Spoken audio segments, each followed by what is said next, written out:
नारायण नारायण हरि हरि बोल।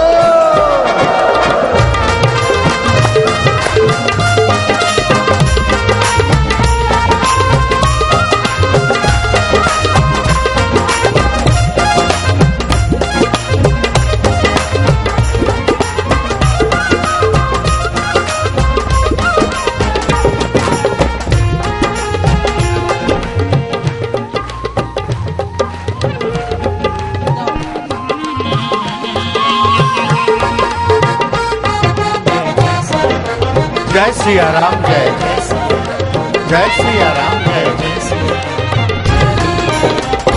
हरि ओम हरि ओम।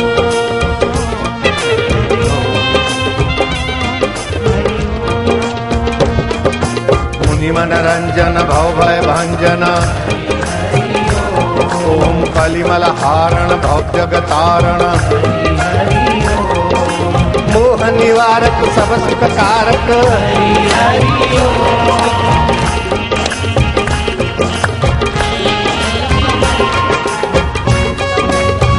तुमको क्या चिंता थी।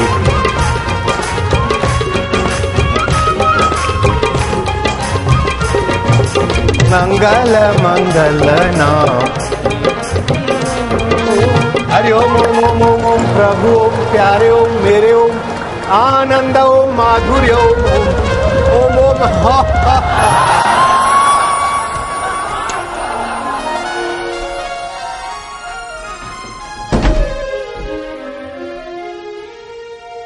बैठो लाला लालियां हाय हाय।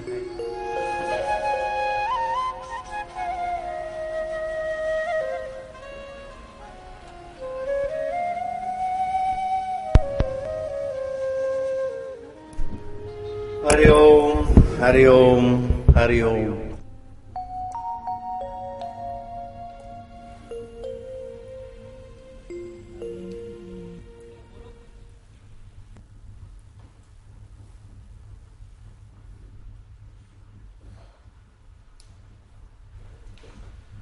सुबह आंवले का शरबत जिसको पीने का अवसर मिला वे हाथ ऊपर करो। शाबाश है, पिया तो। जिन्होंने नहीं पिया आंवले का शरबत वो हाथ ऊपर करो। तुम नहीं आए थे, कहीं चले गए। जो सुबह नहीं आए थे वे हाथ ऊपर करो। तो फिर कैसे पियोगे? आए ही नहीं थे बाबा। अब इंतजार करो अगले साल का।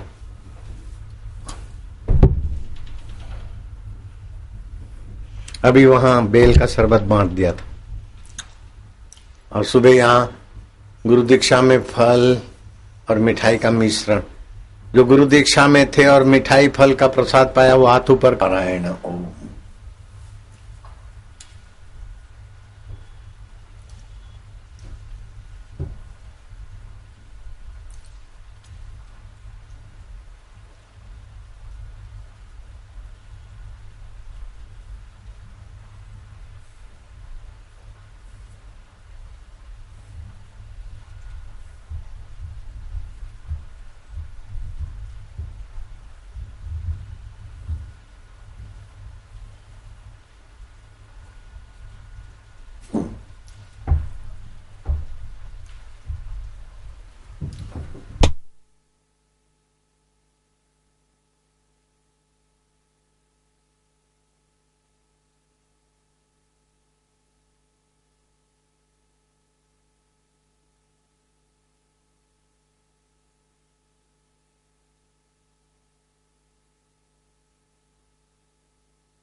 अंत नहीं होता ज्यादा मेहनत करेंगे।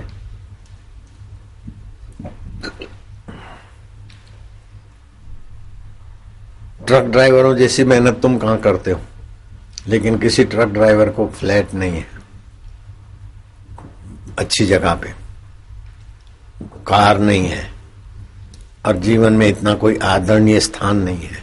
मेहनत तो बहुत करते, 5 कर्म इंद्री, 5 ज्ञान इंद्री, मन 1 मिनट भी आंख बंद नहीं करते अपनी ड्यूटी पे। 1 मिनट भी बंद आंख करे तो खुद मरे, कईयों को मारे।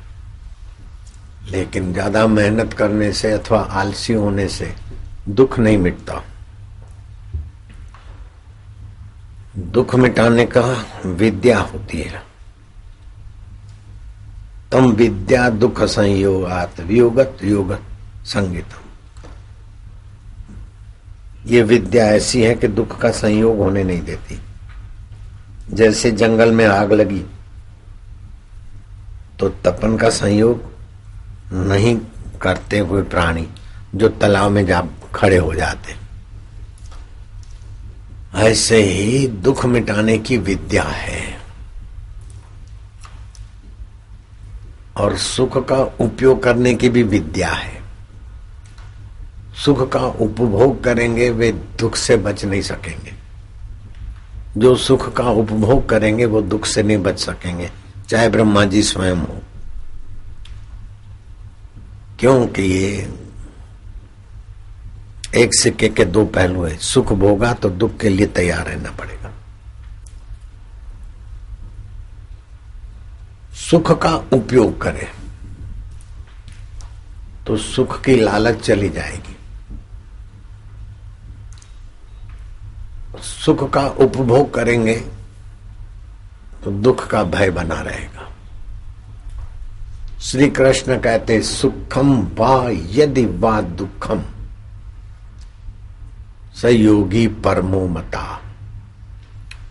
सुख आए दुख आए, उनका उपयोग करके जो आनंद स्वरूप आत्मा में आ जाता है, मेरी दृष्टि से वो परम योगी है। पतंजलि महाराज ने कहा चित्त की वृत्ति का निरोध योग है। भक्तों ने कहा अपना भाव भगवान से जोड़ना भक्ति योग है। कर्म सिद्धांत ने कहा ईश्वर प्रीति के लिए कर्म करना कर्म योग है। ये अच्छा है, स्वीकार है। लेकिन श्री कृष्ण का योग कुछ बढ़ चढ़ के विलक्षण और सरल भी है। सुखम वा यदि वा दुखम सयोगी परमो मता। मेरे मत में वो परम योगी है। सुख के साथ चिपकता नहीं, क्योंकि वो जाने वाला है। आया है न तो जाएगा। दुख के साथ भी चिपकता नहीं, दुखी नहीं होता, जाने वाला है। दुख आकर चला जाता है, सुख दे जाता है, और सुख आकर चला जाता है, दुख दे जाता है। दोनों लोफर दुख देते, सुख भी जाकर दुख देता है, और दुख जाकर सुख देता है। ये बात है कि नहीं है? तो आपका तो समय खराब करते हैं।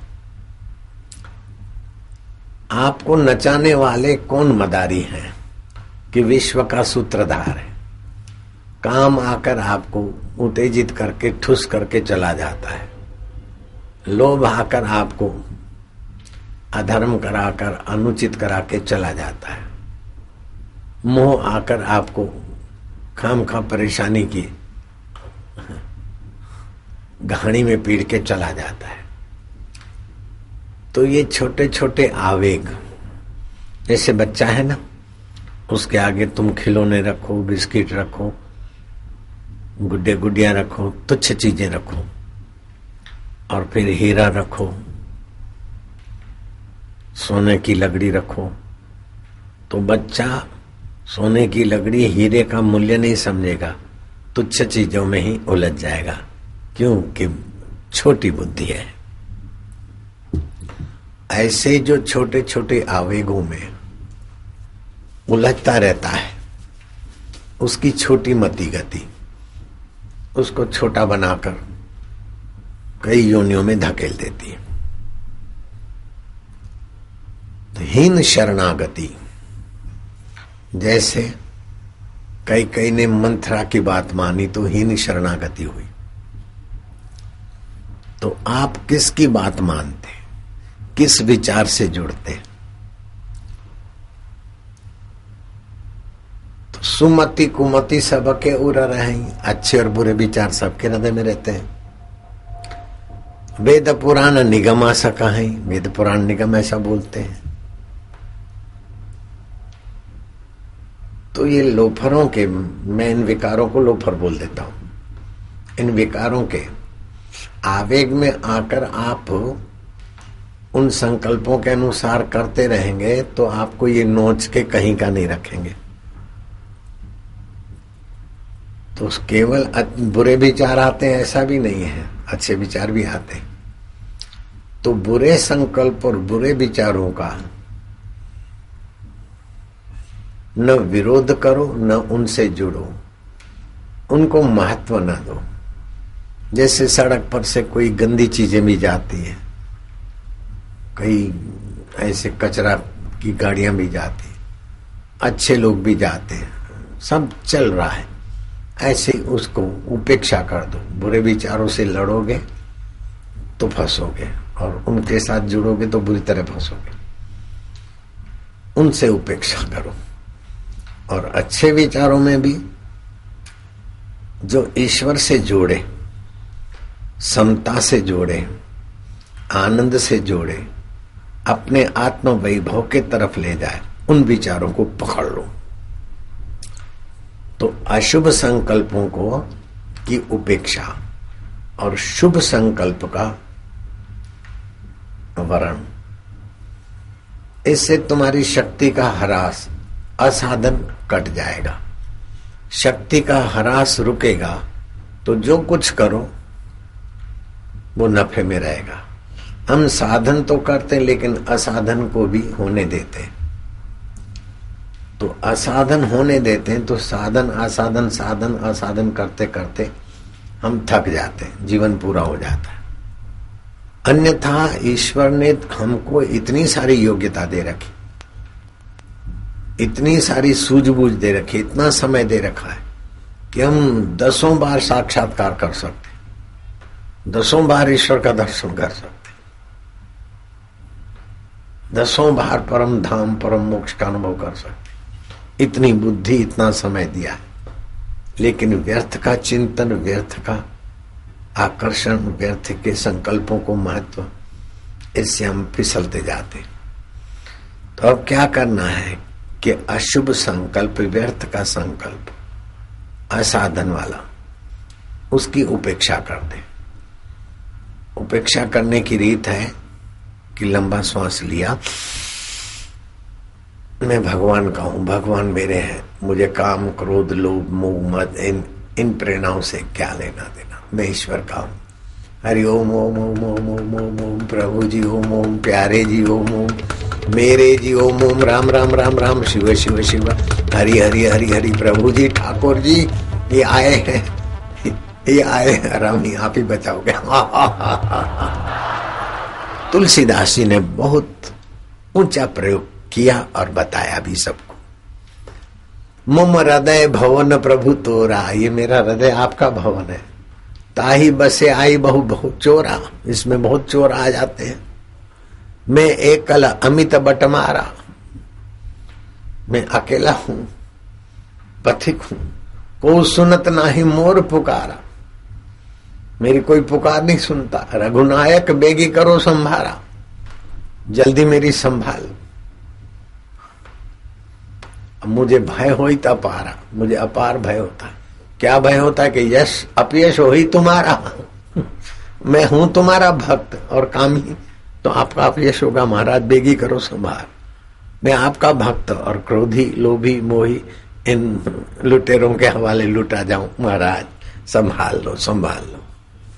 और ऐसे संभले क्या है। तुलसीदास तो तुलसीदास है। तो अशुभ संकल्प का महत्व न रखें और शुभ संकल्प, तुम्हारे पास धन बल नहीं है, हम मान गए। सत्ता बल नहीं है, हम स्वीकार करते हैं। बाहुबल नहीं है, हमने मान लिया। जन बल नहीं है, हम स्वीकार करते। तो कोई बल नहीं है, लेकिन तुम जीव आत्मा हो और परमात्मा के सनातन अंश हो, ये तो तुमको मानना ही पड़ेगा। ईश्वर अंश जीव अविनाशी, चेतन विमल सहज सुख राशि। चेतन हो और विमल हो, सो मायावश भयो गोसाई, बंध्यो जीव मरकट की नाई। तो माया जो हो नहीं और दिखे उसको बोलते माया। अघटना पट्यसी जैसे सा माया। बंध्यो जीव मरकट की नाई। सकले मुंह के बर्तन में, बर्तन को गाड़ देते हैं और उसमें फिर छुआरे डाल दिए, खजूर डाल दी, मूंगफली की साबित मूंगफली डाल दी और कुछ डाल दिया, खड़ी मिश्री डाल दी, गुड़ के ढेले डाल दिए। बंदर देख रहे हैं। अब वो शिकारी छुप गए और बंदर आए और मुट्ठी भर ली। मुट्ठी तो भर ली, अब सकड़े मुंह के बर्तन में फंस गए। हाथ हिलाते हैं, सिर पटकते, पैर हिलाते, पूंछ हिलाते, चीखते हैं, चिल्लाते हैं। बंध्यो जीव मरकट की नाई। खुद की मुट्ठी बांधी है तभी बंध गया है।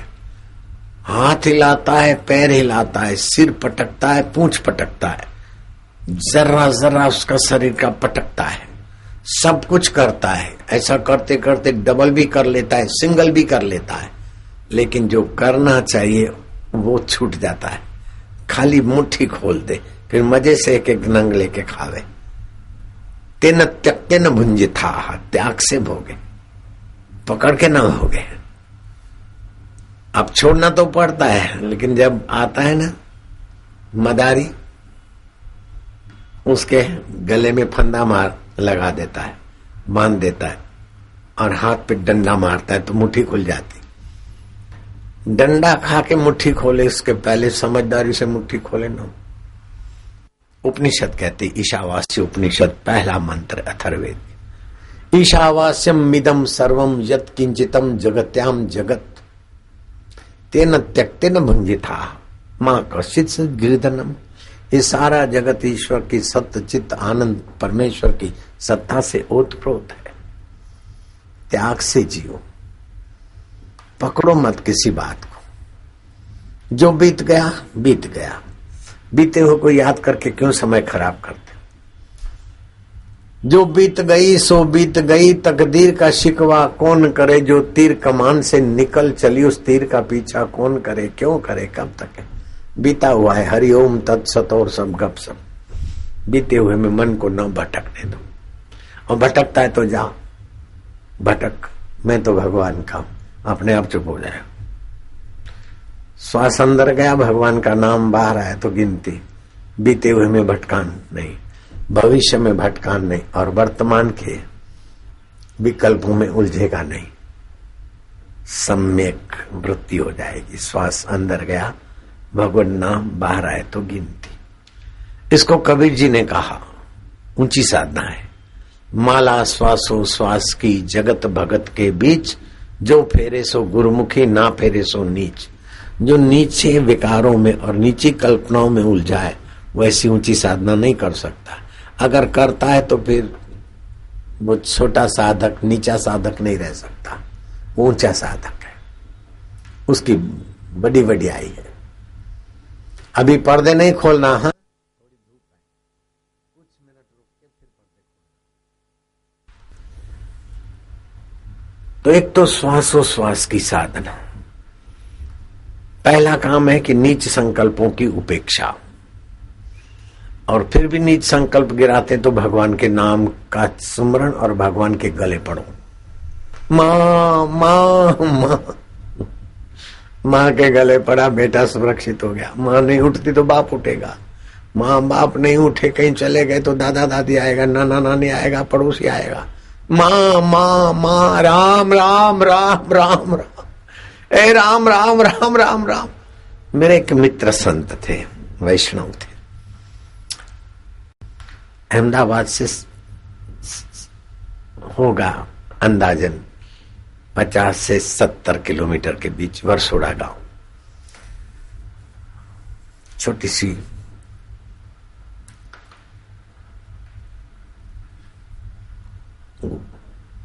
मिट्टी की बड़ी होती ना, जैसे पहाड़ में गुफा होती है, जैसे मिट्टी में भी छोटी सी गुफा बना रखी थी। रात को बैठ के जप कर रहे थे। 5 आदमी कौन होंगे, इधर से जा रहे अंधेरे में। और सोचे तो 5 आदमी नजीक आए। बिल्कुल घटित घटना है। उस संत के प्रति मेरा इतना विश्वास है कि वो झूठ बोलना चाहे तो भी नहीं बोल सकते, इतने सच्चे थे। आप समझ गए ना? वो झूठ बोलना चाहे थोड़ी देर के लिए तो भी उनका अंतरात्मा स्वीकार नहीं करे, इतने पवित्र थे। उन्होंने बताया अपना अनुभव कि वो 5 आदमी आए। मैं सोचा ही कौन होंगे, मध्य रात्रि को। इतने में तो 5 ऊंचा रूप धारण कर लिया, भयंकर, बड़े लंबे चौड़े हाथ। उनका इतना लंबा चौड़ा पंजा कि अपने पंजे में मुझे नोच ले, इतने बड़े हो गए। कौन है? दूसरे ने कहा क्यों बैठा है? तीसरे ने बोला क्या करता है? चौथे ने कहा इसको पकड़ो। 5वें ने कहा मैं नोच देता हूं। जो मेरे को पकड़ने के लिए उन्होंने पंजा उठाया, मैं तो घबराया। रम रम रम रम रम रम रम रम रम रम रम रम रम रम रम रम रम रम रम।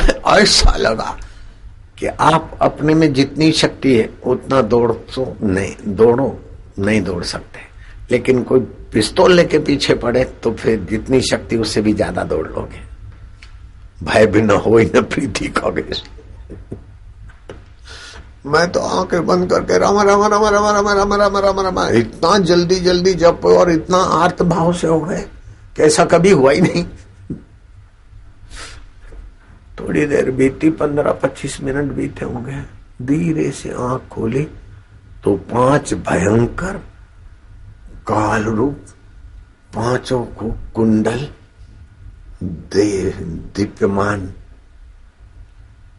अलंकार से सुशोभित, और मेरे देखते देखते 1 2 3 उस पहाड़ी में, मिट्टी की पहाड़ी अदृश्य हो गए।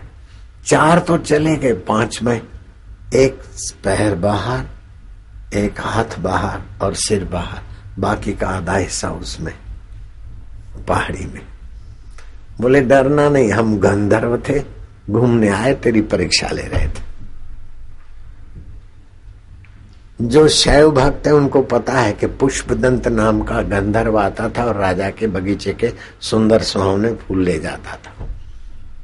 फिर राजा ने उसको फंसाने पकड़ने के लिए शिव जी का पूजा वाला निर्माल्य ढोला और उसका शिव जी के पूजा की चीजों पर पैर पड़ा तो उसका पुण्य क्षीण हुआ और उड़ने की शक्ति, अदृश्य होने की शक्ति कुंठित हुई।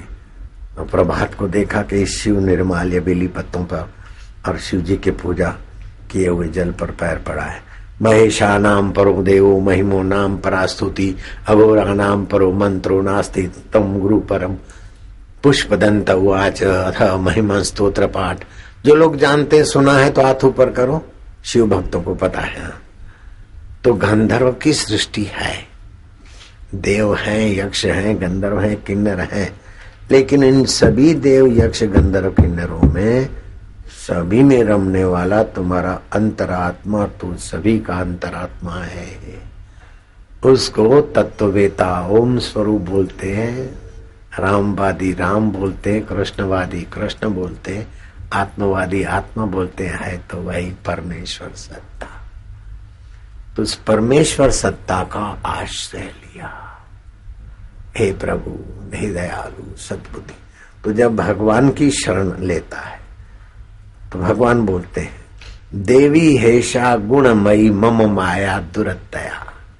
ये 3 गुण वाली माया तरना दुस्तर है, लेकिन जो मेरी शरण आ जाते उनके लिए ये आसान हो जाती। भगवान राम के गुरुदेव बोलते कि राम जी ये संसार बड़ा गंभीर महासागर, भल भले इसमें डूब गए, लेकिन जिसके पास सत्संग का विचार है उसके लिए संसार सागर गोपद है। जैसे गाय के खुर को लांघना क्या देर लगती बाबा जी, गाय के खुर को लांघना, उसके लिए ऐसा संसार हो जाता। तो जिनको सत्संग मिल जाता है, सत्शास्त्र मिल जाते हैं, परमात्मा का नाम मिल जाता है, तो मोक्ष के 4 द्वारपाल है। सम मानव मन को रोकने की कला, रोकने की कला भी बताता हूं। सम संतोष, हर परिस्थिति में संतुष्ट रहे, ये चाहिए वो चाहिए, फालतू की ख्वाहिशें न करे। विचार, जगत क्या है, मैं क्या हूं, ईश्वर कैसे मिले। सम, संतोष, विचार और सत्संग, ये 4 मोक्ष के द्वारपाल है। चारों के 4 न साध सके तो 3, 3 नहीं तो 2, 2 नहीं तो 1 ही केवल सत्संग पकड़ ले। जैसे चारों छेड़े चादर के पकड़े तो चादर में जो सामान है संभाल, नहीं तो 1 छेड़ा भी पकड़ा तो चादर जाएगी कहां, 3 छेड़े रहे तुम्हारे साथ। ऐसे एक को दृढ़ता से पकड़ो, सम, संतोष, विचार और सत्संग। और सनकादि ऋषि इतने बुद्धिमान, 4 भाइयों में से एक तो वक्ता बनते और 3 श्रोता होते थे। सत्संग से भगवत प्राप्ति सुलभ हो जाती। तप से, व्रत से, जप से, ये सब साधन अपने अपने में ठीक है, करो, लेकिन सत्संग मिले तो फिर सत्संग का फायदा उठाना चाहिए। बिनु सत्संग न हरि कथा, ते बिन मोह न भाग। मोह गए पिनु राम पद, होवे न दृढ़ अनुराग। सियावर रामचंद्र की जय। सत्संग और हरि कथा। आनंदमयी माँ का नाम जो जानते हुए हाथ ऊपर करो। उनके पति का नाम था भोलानाथ। और देखने में उनका रूप लावण्य माता जी का, जितनी अंदर से पवित्र महान थी, इतनी बाहर से भी शादी के दिनों में पवित्र थी, प्रभावशाली थी। तो कोई उनका सानिध्य लेता, नम्रता से आता, तो उसके ऊंचे विचार होते। लेकिन कभी लुफंगे उनके रूप लावण्य सौंदर्य देखकर अंदर में दुष्विचार करके उनके सारी का पल्ला पकड़ लिया है करते ही वो धड़ाक से गिरा, मूर्छित हो गया। माँ ने भोलानाथ को बुलाया कि बेचारा ऐसा हो गया। भोलानाथ ने पानी वानी छांटा, उसकी मूर्छा ठीक की, लेकिन वो फिर पागल पागल रहा। अब ध्यान से सुनना, तो क्या माता जी के पास ऐसी कोई तांत्रिक विद्या थी कि बदमाशों को पागल कर ले? नहीं। तो क्या कुछ खिला दिया? बोले नहीं। तो क्या श्राप दे दिया? कि नहीं। तो कैसे हुआ होगा कि जो भगवान के आश्रित होते उनमें देवी ऊर्जा होती है, देवी ऊर्जा, आभा। और जो विकारों के शरण होते हैं वो नीचे के केंद्रों में कमजोर मन के होते हैं। तो जैसे 260 वोल्ट को छू गए तो उसका करंट लग गया। अब वो 260 को पता ही नहीं होगा, पावर हाउस को पता भी नहीं होगा कि कोई छूता है, लेकिन करंट उसका अपना स्वभाव है। हाँ, वो बंदे को अर्थिंग नहीं मिलता तो करंट नहीं लगेगा। ऐसा कुछ पहना है तो इलेक्ट्रिसिटी वालों को करंट नहीं लगता, लेकिन अनजान व्यक्ति अगर छू देता है वायर को तो मौत दे देता है। ऐसे ही जिसको कार्य कारण के नियमों का पता नहीं, तो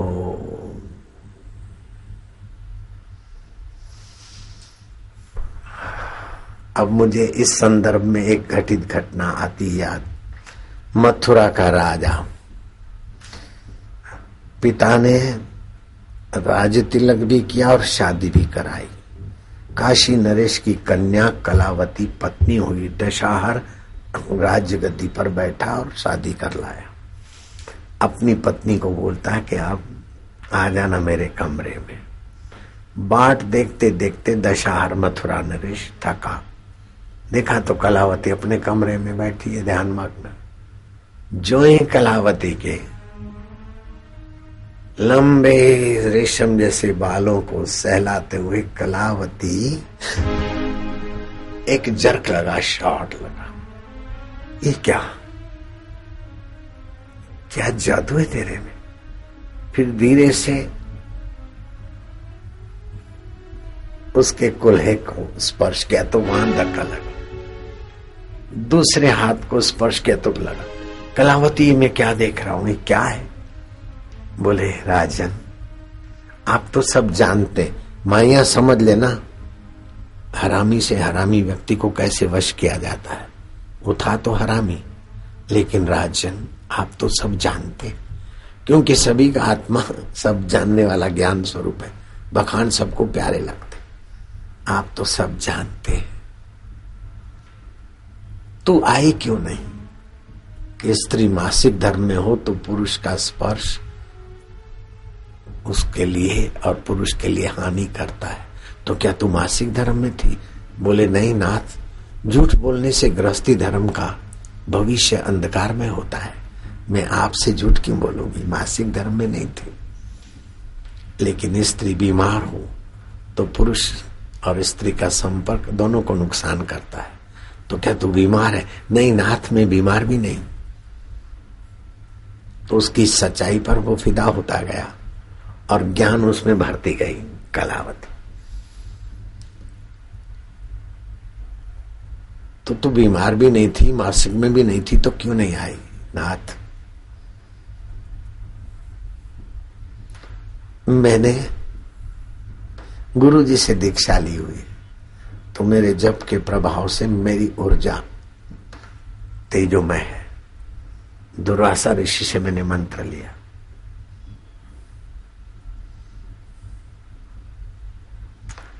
अभी तो दुर्वासा ऋषि नहीं है, लेकिन यमुना पार गर्गाचार्य महाराज के पास आप चले। मैं प्रार्थना करती हूं कि आपके पहले के जो दोष है ना, उससे आपको करंट लगा। शादी के पहले, मंगनी के पहले आप और आपके दोस्त कुकर्म किए थे। मंगनी के बाद भी और शादी के कुछ दिन पहले वैश्या के साथ दारू पीकर आप कलावती, बस बस बस, वैश्या के साथ दारू पीकर दुर्वासना में मैं लिप्त हुआ था, ये बात मेरे सिवाय कोई नहीं जानता। कलावती तुझे कैसे पता चला कि नाथ जीव जो कर्म करता है किससे भी छुपा ले, लेकिन उस अंतरात्मा से नहीं छुपा सकता है। और मैं जब करते हुए इस अंतरात्मा के करीब आए हूं तो एक ही तत्व है। कलावती मैं बड़ा भाग्यशाली हूं, तुम्हारी जैसी तपस्विनी, तुम्हारी जैसी भक्त, तुम्हारी जैसी, तू जो बोले कि वो करूंगा। गर्गाचार्य से दीक्षा ली। पुराणों में कथा आती, गर्गाचार्य ने दीक्षा दी तो पुराण में लिखा है कि करोड़ों काले कौवे उस दशहर के शरीर से निकल निकल के नष्ट होने लगे। अब ये आपको बात अलंकारिक लगेगी, जब वो काले कर्म करता है तो उसके शरीर से वो ओरा, वो तरंग ऐसे ही नीच होते हैं। जैसे आप पानी का एक गिलास होठ पर रख दो वापस, तो लाखों जीवाणु, लाखों काले अथवा मध्यम जो भी तरंग उसमें मिलते हैं। तो जो जो जब करता गया त्यों त्यों उसके काले कर्म के संस्कार मिटते गए। जैसे गटर से भरा हुआ मटका और आप दूध की धार कर रहे हैं या गंगा जी की धार कर रहे हैं, तो जितना गंगा जी की धार जाएगी उसके प्रभाव के अनुसार उस गटर के परमाणु या जल कम होता जाएगा और गंगा जल का प्रभाव बढ़ता जाएगा। ऐसे जो जो आप जप करते, अनुष्ठान करते और प्रीति पूर्वक करते या निष्काम कर्म करते, त्यों त्यों दुष्वासना, दुर्वासना, दुष्कर्म का प्रभाव क्षीण हो जाता है और शुभ संकल्प और शुभ आदत बन जाती है। बिल्कुल पक्की बात है। इसलिए हारते, गिरते, फिसलते भी आप निराश नहीं होना। अब छूमंतर हो जाए ऐसी आशा नहीं, आज नहीं तो कल। चलते थे ना फिसलते फिसलते फिसलते, अब दौड़ रहे हम लोग और चलते चलते फिसले हो गए हम तो गिर जाते। मुल्ला नसरुद्दीन तैराकू होने का बड़ा शौकीन था। तैरना सिखा दे मुझे, कोई भर्ती हो गया और तैरना सिखाने वाले ने कहा देखो अब तालाब में जंप मारो और मैं तुम्हारे साथ आता हूँ। वो तो डरे, आके तैरने वाले ने मार दिया थोड़ा धक्का, खुद भी साथ गया। धक्का मारा तो उसके मुंह में थोड़ा पानी एक दो घूंट पी लिया। वो तो बाहर निकला और हाथ में पानी लेकर कसम खाई कि जब तक बराबर तैरना नहीं सीखा तब तक पानी में पैर रखे वो दो बाप का। अब तैरना कहाँ सीखेगा, सड़क पे सीखेगा कि बिस्तर पे सीखेगा? अरे तैरना नहीं आता है तो भी पानी में ही तो पैर रखना पड़ेगा ना लल्लू। ऐसे ही अब क्या करें, हम तो भगवान के रास्ते नहीं चल सकते। अरे नहीं, कैसे चल सकते? बिगड़ी जन्म अनेक की, सुधरे अब और आजू। मैं ईश्वर का हूं, ईश्वर मेरे, इससे बड़ा बल मिलेगा, बड़ी सहायता मिलेगी और साधन में लग जाओ। साधन में लगना है तो क्या है कि अशुभ संकल्पों को महत्व नहीं देना है, उपेक्षा। शुभ संकल्प जितने अपने बलबूते के अनुसार पसंद करो वो थोड़ा बहुत नियम कर लो। फिर शुभ संकल्पों में भी ईश्वर से प्रीति, ईश्वर की मुलाकात वाला या कोई ऐसा नियम, उसको दृढ़ पकड़ो। तो दुष्ट संकल्पों का त्याग, शुभ संकल्पों का वर्ण और उन शुभ संकल्पों पे दृढ़ संकल्प। यहां तक तुम पहुंच गए तो तुम्हारे लिए योग आसान हो जाएगा, तुम्हारे लिए तत्व ज्ञान आसान हो जाएगा, प्रेमा भक्ति आसान हो जाएगी, तुम्हारे लिए जो भी आध्यात्मिक उपलब्धि या लौकिक उपलब्धि आसान हो जाएगी। तो दुष्ट संकल्पों की उपेक्षा और भगवान की पुकार आदि, शुभ संकल्पों में थोड़ा लग गए और उसमें से किसी में दृढ़ व्रता हो गए। बाद में निसंकल्प अवस्था होनी चाहिए। निसंकल्प अवस्था के लिए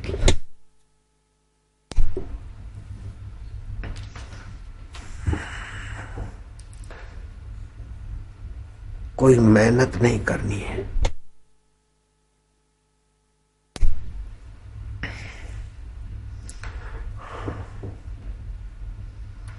निसंकल्प अवस्था के लिए कहीं जाना नहीं है।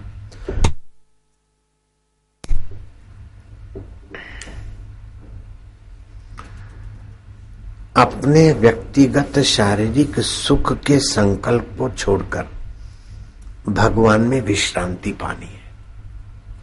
श्वास अंदर जाए तो भगवत नाम, बाहर आए तो गिनती।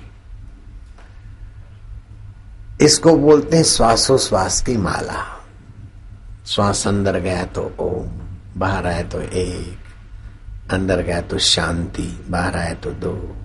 श्वास अंदर गया प्रभु जी, प्यारे जी, आदि आदि। ये माला श्वासोश्वास की जगत भगत के बीच, जो फेरे सो गुरुमुखी, ना फेरे सो नीच।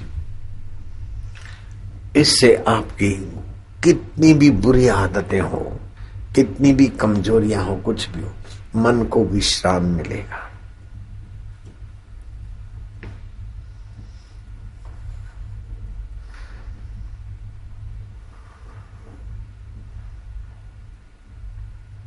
ये भगवान की जो सहज स्वाभाविकता है, उसमें आप विश्राम करेंगे तो आपका जीवन भी सहज स्वाभाविक होने लगेगा।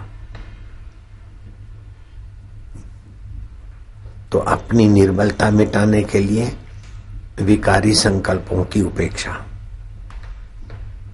शुद्ध संकल्पों के लिए अशुद्ध संकल्पों का त्याग हो गया। फिर दृढ़ संकल्प अर्थात विकल्प रहित शुभ संकल्प में लग गए। निसंकल्प माना शुद्ध संकल्प का अभिमान न हो। बस मैं साधु हूं, मैं ऐसा हूं, मैं वैसा हूं, मैं बुरा हूं। बुरा हूं तो बुरा है, लेकिन मैं अच्छा हूं, ये भी मैं को बांध के रखेगा। तो बोले बाबा एक सवाल है, सब वासुदेव है ऐसा मानने वाला महात्मा दुर्लभ है। तो मैं भगवान का हूं, भगवान मेरे हैं ऐसा माने कि सब वासुदेव है माने? बोले सब वासुदेव है ऐसा मानने में शुरुआत में कहीं सब वासुदेव तो वासना कहीं उभरे नहीं, चलो भाई भोगो खाओ। पहले तो मैं भगवान का हूं, भगवान मेरे हैं, फिर धीरे धीरे धीरे अशुभ संकल्प चले जाएंगे तो मैं भी एक तरंग लगेगा, मैं तो तुम्हारी सत्ता से है, तो मैं मिट जाएगा, सब वासुदेव हो जाओगे, सब वासुदेव। तो आकृति ऐसी नहीं दिखेगी, विश्रांति मिल जाएगी और विश्रांति से तुम्हारे मन को सामर्थ्य आएगा, बुद्धि में योग आएगा। भजताम प्रीति पूर्वकम ददामी बुद्धि योगम तम ये नमाम उपयांति ते। जो मुझे प्रीति पूर्वक भजता है, अर्थात जो मुझे मेरे भजन से मुझे ही चाहता है, वही मेरे को प्रीति करता है। और मेरे को भज के और कोई चीज चाहता है तो चीज की प्रीति के लिए भजता है। तो भजन भी ईश्वर का और चाह भी ईश्वर की। जैसे दुकान पे या ऑफिस में नौकरी करने जाते हो तो आप सेठ को प्रीति नहीं करते हो, प्रीति परिवार की करते हो, और काम धंधा सेठ का करते हो, पैसे को प्रीति करते हो और पैसा भी परिवार के लिए। तो कर्म किसी का करते हो और प्रीति किसी के करते हो। यहाँ तो कर्म भी भगवान के लिए, प्रीति भी भगवान के लिए और उपलब्धि भी भगवान के लिए। ऐसा जब उद्देश्य बन जाता है तो आपके लिए तो भगवत प्राप्ति घर की चीज है। हिरण्याकश्यपु के यहाँ रावण को इतनी तपस्या करने की आवश्यकता नहीं थी, लेकिन प्रीति जगत में थी, तपस्या भगवान की थी। एकाग्रता से सामर्थ्य आया और अपना प्रिय पदार्थ वरदान में मांग लिया, भगवान को नहीं मांगा। अगर प्रिय भगवान हो, उद्देश्य भगवान हो, तो बहुत सुगमता से काम हो जाता है। और मूर्ख से मूर्ख व्यक्ति हो, अनपढ़ हो, महामूर्ख हो, केवल सत्संग मिल जाए और भगवान का नाम मिल जाए, भगवान को पाए हुए कोई संत का सानिध्य मिल जाए, तो व्यक्ति महान से महान हो सकता है। तुच्छ से तुच्छ व्यक्ति हो, एकदम जिसको आप बोलो कि ये तो पागलों का सिरताज है। राजा मंत्री की बात सुनते हुए कभी कभी तो प्रभावित होता और कभी मंत्री की खिल्ली उड़ाता। विजयनगर का सम्राट चांदनी रात में टहल भी रहा था, मंत्री के साथ गपशप लगा रहा था। मंत्री ने कहा, मनुष्य को सत्संग और मंत्र दीक्षा मिल जाए तो तुच्छ से तुच्छ व्यक्ति महान हो सकता है। तो जब चाहे तो बस सत्संग, मंत्र मंत्र सत्संग, ये क्या बात तूने ले रखी। इतने में एक लड़का जाता हुआ दिखा। ए छोरे, हाथ में क्या है? चांद चमक रहा है। बोले हाथ में जूता है। जूते में क्या भरा है? बोले तेल ले जा रहा हूं। इधर आ, इधर आ। जूते में क्यों तेल ले जा रहा है? माँ ने कहा था जा जा जा तेल ले आ, तो बर्तन लेना भूल गया तो फिर जूते में ले जा रहा हूं। विजयनगर का राजा हंसा के शाबाश, मंत्री मिल गया है नमूना। मूर्ख से मूर्ख हो और महान से महान बन सकता है, इसको बना के दिखाओ। मंत्री ने कहा हाँ राजन, क्यों नहीं। बेटा नाम क्या है? बोले मेरा नाम श्रीधर है, ब्राह्मण है। अच्छा, ब्राह्मण भी हो, श्रीधर भी नाम है, और दरिद्रधर भी ना करे, ऐसा जूते में तेल ले जा रहे हो? वाह भाई वाह, अच्छा बहुत मुश्किल से मिले दोस्त तुम। VIP हो, स्पेशल, खास खास मूर्ख हो। मंत्री लो, माँ बाप से छुट्टी ले ली, गुरु से गुरुकुल में भर्ती करवा दिया और गुरु से प्रार्थना किया, नरसिंह तापनी उपनिषद का मंत्र दे दिया। अब महाराज इतनी माला रोज करनी है, नियम ले लिया, दृढ़ संकल्प। माला करते करते और गुरु जी का सत्संग, ये गुरुकुल में पढ़ते पढ़ते संत बाबा का तो सत्संग भी मिलता।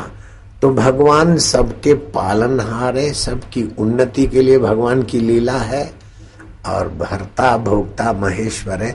इस सत्संग के वचन इसके दिमाग में तब उठे कि एक चिड़िया, बमंडल चला और घोंसला गिरा और चिड़िया का बच्चा गिरा।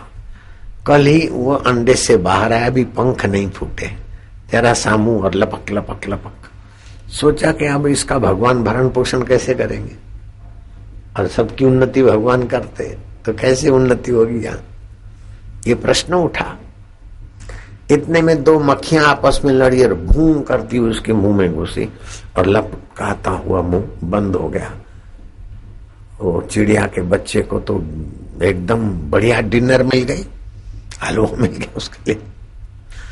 मक्खियों को अंदर से प्रेरित करके लड़ा दिया। मक्खियों का तुच्छ जीवन अब चिड़िया के शरीर में जाकर चिड़िया की योनि पाएगा। मक्खियों का विकास करने की तेरी क्या लीला है। और उस अबोझ बालक को तैयार भोजन दे दिया। तेरी लीला प्रभु अपरंपार है। प्रभु के लिए आस्था हो गई, सद्बुद्धि विकसित हुई। आगे चल के शादी विवाह हुआ और श्रीधर स्वामी गीता पर टीका लिखने बैठे। ये घटित घटना है। गीता पर टीका लिखते लिखते उस श्लोक पर रुक गए कि भगवान ने यहां गलती कर दी। लो भाई साहब, भगवान की गलती निकालने वाले भी हो गए। जो जूते में तेल ले जा रहे थे वीवीआईपी, वो भगवान की गलती निकालने की भी हिम्मत कर रहे। भगवान कहते अनन्यश्चिन्तयन्तो माम योग अनन्यश्चिन्तयन्तो माम ये जना पर्युपासते तेषाम नित्य अभियुक्ता नाम योगक्षेम वाहाम्यहम्। अब ये चांदनियां खोल दो तो जरा उमस चली जाए पंडाल वाले। जो अनन्य भाव से मेरा चिंतन करता है उसके योग क्षेम का भार मैं वहन करता हूं। भगवान वहन क्यों करेंगे? वो तो दाता है। वहामी शब्द काट दिया महाराज श्री ने। कौन महाराज श्री? जूते में तेल ले जाने वाले। अब तो पंडित बन गए। वहामी काट दिया और ददामी लिख दिया। श्री कृष्ण की कृपा देखो। वो भाई साहब गए स्नान करने, बाद में व्याख्या लिखूंगा। नन्ना सा बालक आया, घिंगरुले वाल है और खिचड़ी की गठरी। माता जी जरा उतरवाना। चावल और हरी दाल। आपका अयाचक व्रत है, आए तो खाए नहीं तो पानी पी के सो जाए, इसलिए मैं बोझा लेकर आया हूँ। डब्बे में डाला तो डब्बा भर गया। तू कहाँ से आया? बोले मैं कहीं से भी आ जाऊं। क्या काम करता? बोले मैं बोझा ढोता हूँ अपने भक्तों का। तेरी माँ कौन है? बोले कोई भी बन जाए, देवकी बन जाए, यशोदा बन जाए, कौशल्या बन जाए, और भी कई माताएं बन जाती है। तेरा बाप कौन है? बोले कोई भी बन जाए। तू कहाँ रहता? बोले सर्वत्र। क्या बोलता है? समझ में नहीं आता। बोले समझ बुद्धि की है। बुद्धि को जो प्रेरणा देता है मैं वही हूं। तो तू बुद्धि को प्रेरणा कैसे देता है? बोले क्या कैसे? सब छोड़ो, ये सब तेरी बात समझ में नहीं आती। मैं बोले सारी समझों से मैं परे हूं। देखो, भगवान को समझने की कोशिश करी ने तो विफल हो जाओगे। समझो तो जगत को और प्रेम करो भगवान से, देखो काम हो जाएगा।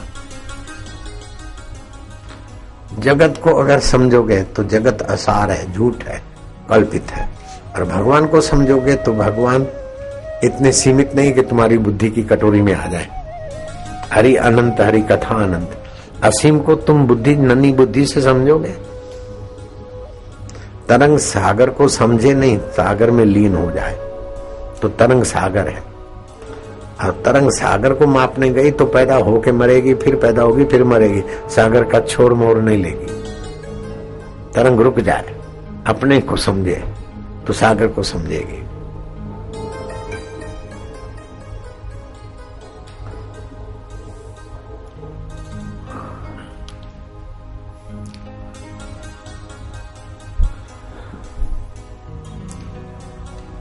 तो वो श्रीधर तो स्नान करने को गए और नन्हा बालक आया खिचड़ी लेकर। भाई कहते तेरे चेहरे पर किसने लपड़ाक मारी? बोले तुम्हारा पति अभी मेरे चेहरे पर मार के स्नान करने गए हैं। अच्छा मैं जाता हूं। बालक अदृश्य और श्रीधर आए। भाई ने सारी बात सुनाई। भाई ने देखा तो भी नहीं पहचाना, लेकिन जूते में तेल ले जाने वाला श्रीधर सुनकर तुरंत पहचान गए कि ये तो श्री कृष्ण थे।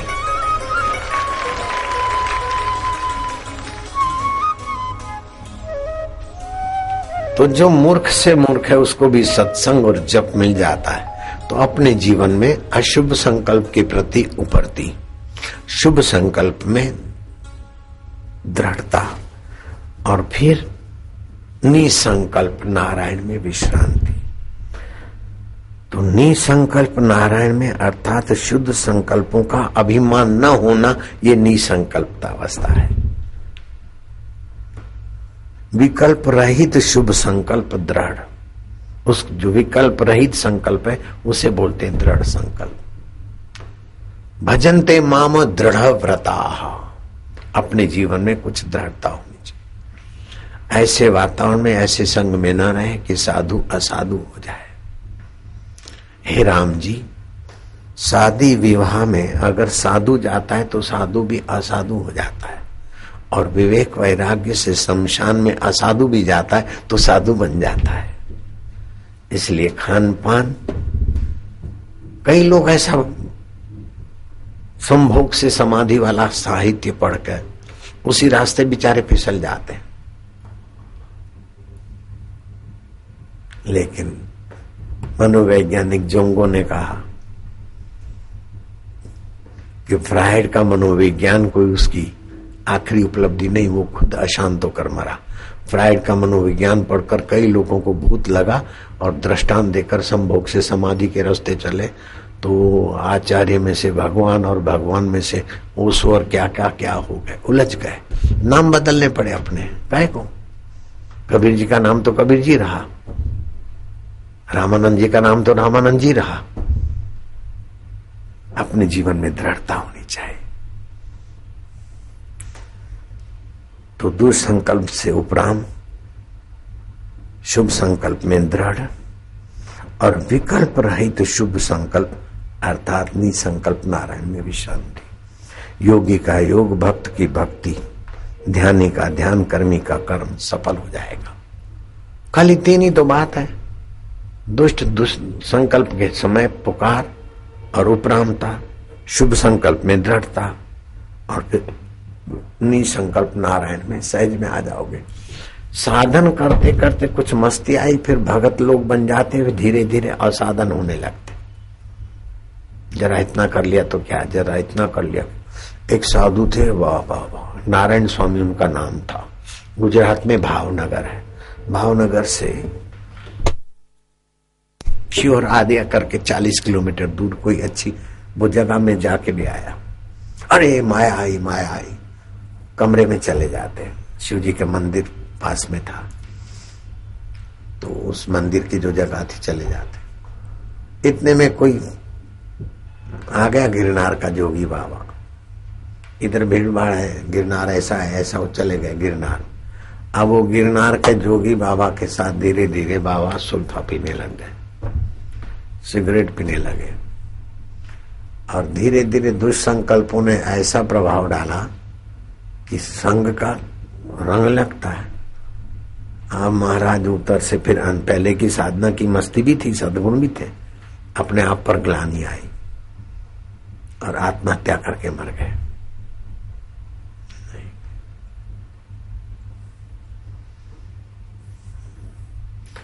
फिसले तो तुरंत सावधान है, फिसलते फिसलते ऐसे फिसले कि आत्महत्या जैसा जघन्य पाप कर बैठे। फिसलाहट तो कईयों के जीवन में आ जाती, लेकिन सत्पुरुषों के चरणों में पहुंच जाती। च्यवनप्राश का नाम सुना होगा तुमने, च्यवन ऋषि के नाम से च्यवनप्राश बना, ठीक है। च्यवन ऋषि का बेटा मेधावी, मेधावी थोड़ा निसंकल्प, थोड़ा ध्यान आदि से कुछ प्रभाव बढ़ा। मंजू घोषा अप्सरा ने उस साधु को, चालाक अप्सराएं अथवा कोई भी चालाक महिलाएं होती है तो देखती कि तपी है, जपी है, प्रभावशाली है, प्यारा है, स्वीट लगता है, तो फिर वो तो कुल मिलाकर मंजू घोषा ने उसको बॉयफ्रेंड बना दिया। समझ गए आज की भाषा में?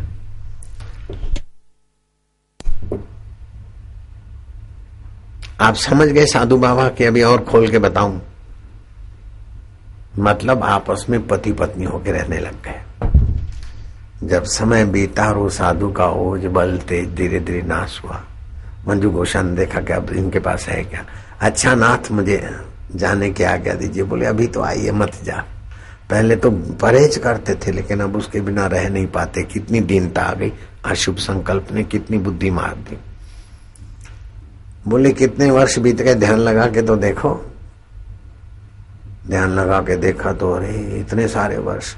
दुष्टा, तूने मेरा तप, तेज और फकड़शाही मस्ती हर ली, पैर पकड़ के सेवा करके। हे ठगिनी, जा तू पिशाचनी हो। उसने विलाप किया।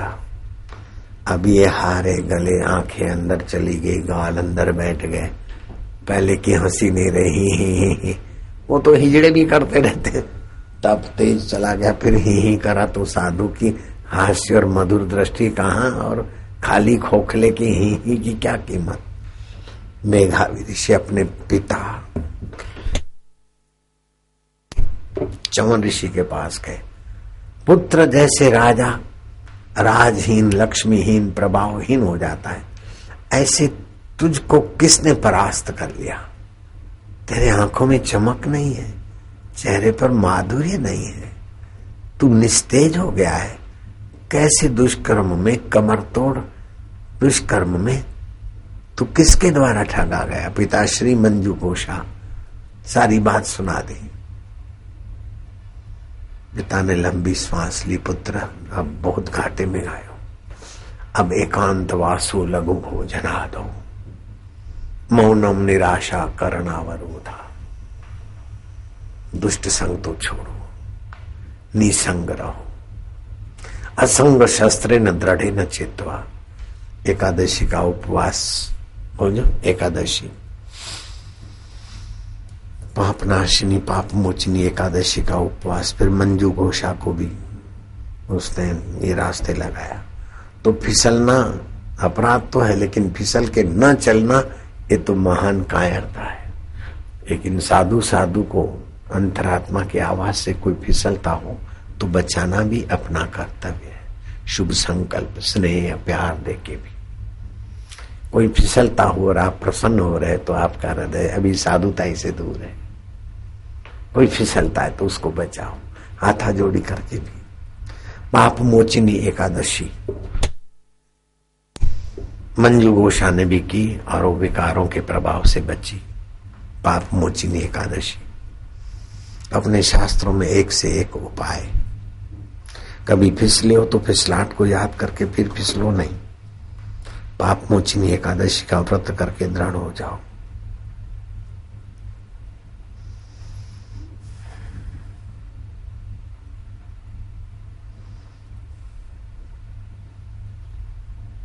शांति, माधुर्य, विश्रांति योग।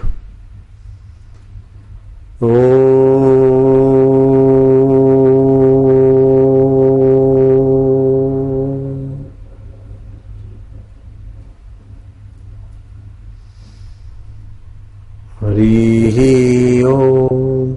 इधर आगे की चांदनियां मत खोलना। अब वो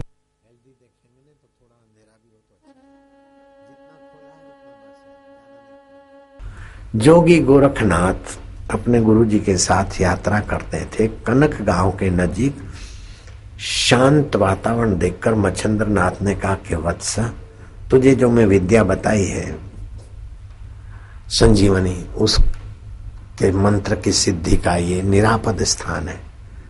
तुम यहां साधना करोगे, मंत्र सिद्धि होके रहेगी। जो आज्ञा। गोरखनाथ लग गए। अब वो कनक गांव के बच्चे आते, तालाब में से मिट्टी निकालते, खिलौने बनाते। क्या सूझी उनको बैलगाड़ी बना दी, लेकिन चालक नहीं बना पाए। तो बाबा जी चालक बना दो। बाबा जी ने देखा कहाँ इन फंदे में पड़ेंगे, बच्चों को समझा बुझा के रवाना कर दिया। दूसरे दिन बच्चों ने कोशिश की, विफल हुए, लेकिन बाबा जी के आगे निर्दोष भाव से हाथा जोड़ी की और बाबा जी बेचारे थोड़े पिघल गए। तो मिट्टी का लोंदा लेकर जैसा बच्चों ने बैलगाड़ी बनाई ऐसा ही बबलू छाप चालक बनाना था। तो जोगी गोरखनाथ बालक बनाने गए। अब जोगी गोरखनाथ को ये पता नहीं कि मैं संजीवनी मंत्र करते करते मेरे रोम रोम से संजीवनी मंत्र की आभा चेतना फैल रही है। वो बच्चा बनाते बनाते बच्चे के अंगों में वो चेतना का संचार हो गया और बच्चा बोलता है, गुरुजी क्या आज्ञा है? भूत भूत, हंडी वाले, भूत आया, भूत। बच्चे को बोलता देखकर कनक गांव में भाग गए। गांव वालों ने देखा कि तो बालक, इतने में जोगी मच्छंद्र नाथ आए।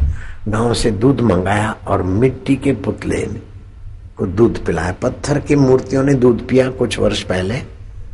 आपका हरि व्यापक सर्वत्र समाना, इसका परिचय मिला नास्तिक लोगों को। वो कनक गांव का दूध आया और उस बच्चे ने पी लिया। किसने? तालाब की मिट्टी से बने हुए बालक ने। उस गांव में मधु ब्राह्मण, उनकी पत्नी गंगा निसंतान थी। उन्होंने महाराजों को प्रार्थना की। महाराजों ने कहा जाओ गांव सजाओ और कल सुबह बाजते गाजते बड़े उत्सव के साथ ये बच्चा हम आपको अर्पण करेंगे, लेकिन इसको साधारण बालक मत समझना। ये गहनी विद्या से पैदा हुआ, इसका नाम गहनी नाथ रखेंगे। हम कभी कभार आएंगे और ये बालक लोक उद्धारक बनेगा। आते गए और वो ही मिट्टी के पुतले से बना हुआ बालक 84 सिद्धों में गहनी नाथ के नाम से सुप्रसिद्ध है। नाथ संप्रदाय का इतिहास देखो। लेकिन ये बात इतने में पूरी नहीं हो जाती है। आपका आत्मा कितना वैभवशाली है, कितना सत्य है, कितना चेतन है, कितना सामर्थ्य से संपन्न है। आप जिसको महत्वपूर्ण समझते वो चीजें महत्वपूर्ण हो जाती है। आप आनंद स्वरूप हो। कईयों को आपको देखकर आनंद आता है तो तुम आनंद स्वरूप हो।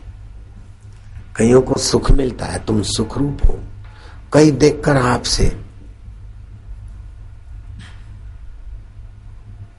डरते हैं तो आप समर्थ और काल स्वरूप भी हो। कई देखकर आपके बिना नहीं रह सकते, अर्थात आप दूसरों की तृप्ति के प्राण आधार भी हो। तुम अपनी महिमा को जानो, हाड़ मांस के शरीर को मैं मत मानो। अपने को तुच्छ मत मानो, महान मत मानो। अपने को वास्तविक रूप में जानो तो तुम परितृप्त हो। तुम्हें कहीं जाना नहीं, कहीं बनना नहीं, कुछ पाना नहीं है। ऐसी गुरु की कृपा का साक्षात्कार पूर्ण होना चाहिए। मणि महेश्वर एक जगह है। किसी साधु ने मेरे को कहा कि हम मणि महेश्वर गए थे ऐसा, तो मेरे मन में हुआ कि ये मणि महेश्वर में कोई जगह में जाने से साक्षात्कार ये कैसे हो सकता है। मेरी जिज्ञासा उठी और मैं गया। लोग तो बेचारे 12,000 फीट दूरी पर चल चल के परेशान हो के जाते और कई बीमार होकर, कई मरकर वापस लौटे। मैं तो भाई हेलीकॉप्टर से गया, रात भर रहा और मणि महेश्वर भगवान शिव जी अपनी मणि दिखाते। तो मैं इनको देखा कैसे मणि दिखाते, कैसे साक्षात्कार होता उस मणि से। मेरे को तो जरा किसी बात को जल्दी से मैं मान लूं ऐसा नहीं, उसका अनुसंधान करने की, समीक्षा करने की मेरी आदत होती। तो रात भर जगा और कई बार मणि महेश्वर भगवान की मणि देखी। मैं देखा ये भगवान की मणि, अरे ये तो कलयुग का पूंछ वाला तारा है और वहां 12,000 फीट पर कोहरा रहता और कभी कोहरा कम होता है तो तारा की चमक है। पंडों ने लोगों को उल्लू बनाने का अच्छा धंधा खोल लिया है और यात्री बेचारे आते, भगवान शिव जी की मणि है और फिर वहां के जो पंडे हैं बलि देते हैं घेटों की, पुलाव बनाते हैं और उस इलाके में मांसाहार चलता है, दारू चलता है। ऐसे ऐसे लोग, रसोई और धार्मिक लोग बेचारे ठगे जाते। तो मैंने तो खुले में सत्संग में कह दिया। तो जो मेरे भगत फंसे थे वहां वो तो सारे बच गए और दूसरे जो भ्रमित हो रहे थे कि वो चमकता तारा देखने से साक्षात्कार हो गया, उनको भ्रमित होने की कोई जरूरत नहीं है। वो एक भ्रम है। कलयुग में पूंछ वाला तारा दिखता है, वही का वही कम वक्त यहां भी दिखता है। तारा और चांद आप कहीं भी जाओ दिख जाते, लेकिन वहां कोहरे में कभी कभार दिखता है। तो बोले मणि महेश्वर भगवान के दर्शन से ये हो गया, वो हो गया।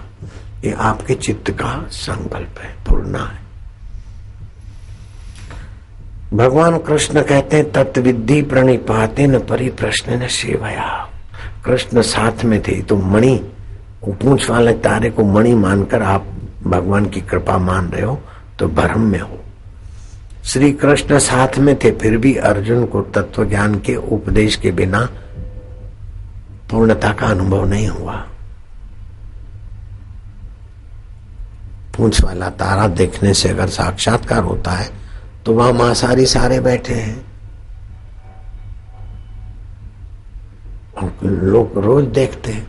फिर गौरी कुंड बना दिया, शिव कुंड बना दिया, पंडों ने अपना धंधा शुरू कर दिया, लेकिन शिव जी को मानने वाले बेचारे श्रद्धा से ठगे जाते। अब बड़े पीर की कथा जिसने सुनी है वो हाथ ऊपर करो, जिसने नहीं सुनी है वो हाथ ऊपर करो। अब मैं फिर से सुना देता हूं, मजा आ जाएगा आपको। नसरुद्दीन बोले, अब्बा जान मैं कुछ बनना चाहता हूं, मेरे को गधा दे दो, कुछ पैसे दे दो। हाँ ना करते, आखिर अब्बा ने पैसे दे दिए, गधा दे दिया। गधे पे यात्रा करते करते गर्मी की लू लगी और गधा मर गया। नसरुद्दीन रोते रोते रोते दूसरे दिन की दोपहर हो गई।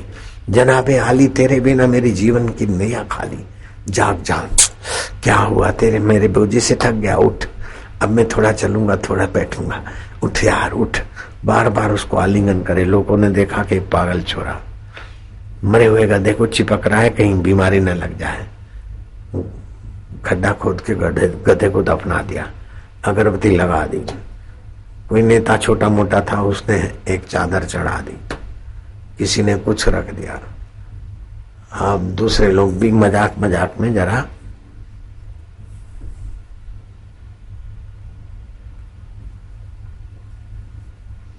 करने लगे। ऐसे करते करते बोले पीर है, पीर साहब है। तो पीर साहब कोई जुनेद पीर, कोई शाह अली पीर, कोई शाह आलम पीर, इस पीर का क्या नाम? ये तो मनुष्य नहीं, गधा पीर तो चलेगा नहीं। अरे बोले 2 पैर वाला पीर है तो ये 4 पैर वाला बड़ा पीर नाम रख दो। बड़ा पीर तो लोग आने लगे, बड़ी बड़ी मुरादें पूरी होने लगी। नानवाई की दुकानें लॉज चल गई, वो चल गया, बिस्तर रजाई, वो यहाँ तक कि हजामों की भी जरूरत पड़ी। कोई मुंडन कराते ये करते। कुछ ही वर्षों में, 4 वर्षों में तो 1000 परिवार वहां स्थायी हो गए, एक बस्ती हो गई। और बड़े पीर का तो इतना नाम हो गया कि वो अब्बा जान सोचता कि नसरुद्दीन कम वक्त चला गया, 4 साल हो गए और हमारे अपनी मस्जिद की आय कम हो गई, लोग बड़े पीर पे जाते हैं। मैं भी जाके बड़े पीर पे जरा पूछ के आऊं क्या है, हमारा बेटा कहाँ है। वो बड़े पीर के दर्शन करके बोलता है कि बड़े पीर का संस्थापक उलेमा साहब से मेरे को मिलाओ। बड़ी मशक्कत करने के बाद बड़े पीर की स्थापना करने वाला जो नसरुद्दीन था, उसके अयाशी आराम खंड में पहुंचे। जो ही पहुंचे तो देखा कि आए या अल्लाह,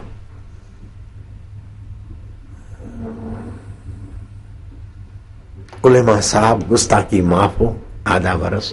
आपको देखकर मुझे मेरे नसरुद्दीन बेटे की याद आती, बिल्कुल हूबहू आपकी कॉपी था। हाँ एक फर्क था, आपके जरा गाल भरे हुए हैं, उस कमबख्त के गाल बैठे थे।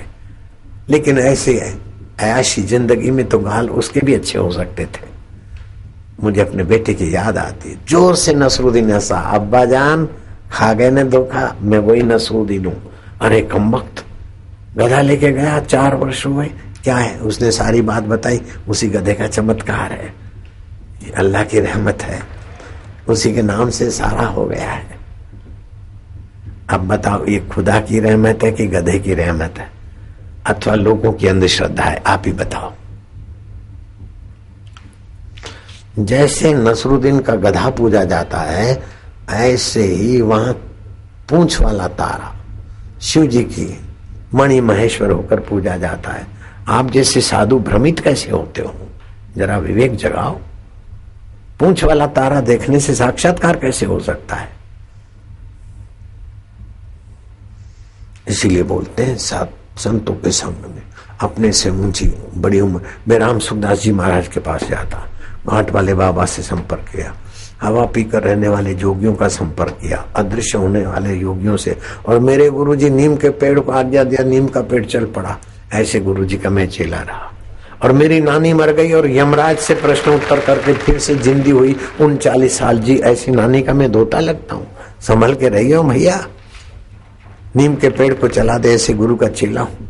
और पहले 2 करोड़ मेरे भक्त थे, अब कुप्रचार करने वालों ने तो इतना बढ़ा दिया कि हिसाब ही नहीं रखते कितने करोड़ हैं उनका भी मैं बापू हूं। ऐसे मणि महेश्वर को मैं कैसे मान लूंगा? वो तो पूंछ वाला तारा है।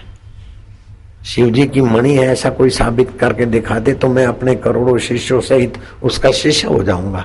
समाज को भ्रमित करके उनकी श्रद्धा का दोहन ना करो। श्री कृष्ण को बोलते हैं बुद्धि योग उपाश्रित, बुद्धि योग का आश्रय लो। अब वो गधा को खोदो ने, बड़े पीर की जगह को खोदो तो गधे की हड्डियां मिलेगी, और यहाँ मणि महेश्वर भगवान को खोदो वो ना चला जाए तो पूंछ वाला तारा मिलेगा। तो तुम्हारे में और बड़े पीर को पूजने वाले में ज्यादा फर्क नहीं है। बुद्धि योग का आश्रय लो।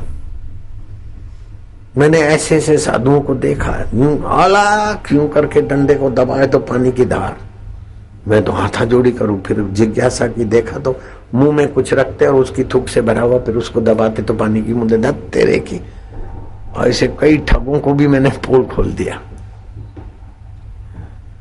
किसी को ठगो नहीं, किसी से ठगे जाओ नहीं, खुद भ्रमित हो नहीं और किसी को भ्रम का शिकार बनाओ नहीं, मूर्ख बनो नहीं, किसी को मूर्ख बनाओ नहीं, दुखी बनो नहीं, दूसरे को दुखी। क्योंकि आप सत्य हैं, आप चेतन हैं, आप आनंद हैं। आप सत्य का आश्रय ले, अपनी चेतना का आश्रय ले, अपने आनंद को जगाएं, भ्रम में भ्रमित मत हो जाए। काल्पनिक भगवत दर्शन, काल्पनिक साक्षात्कार, काल्पनिक कोई देवता। अब बड़े पीर को कितना भी माने, मौत के समय वो गधा आकर तुम्हारी सदगति नहीं कर सकता है। क्या ख्याल है? पूंछ वाला तारा आकर तुम्हें तत्व ज्ञान नहीं दे सकता है। हीन की शरणागति लेना हीन होना है, महान की शरणागति लेकर महान बन जाओ। सत्य चित आनंद महान परमात्मा है। भगवान बोलते तमेव शरणम गच्छ सर्वभावेन भारता, तत्प्रसादात परम शांति। उस प्रसाद से परम शांति मिलेगी। बात यहां पूरी नहीं होती। गहरीनाथ बने इतना ही नहीं, जोगी गोरखनाथ संत आमंत्रण से संत सम्मेलन में नेपाल गए और नेपाल के भक्तों ने कहा कि राजा महेंद्र बुद्धिस्ट हो गया है और हिंदुओं को बुद्ध बनाता। और हम जानते हैं कि बुद्ध से पूछा आखिरी में क्या है, बोले कुछ नहीं कुछ नहीं कुछ नहीं। तो भगवान को नहीं मानते, आखिर किसको मानते? बुद्ध के लिए हमें सद्भाव है, लेकिन बुद्धिज्म वाले बोलते हैं कि आखिरी में कुछ नहीं, शून्य है।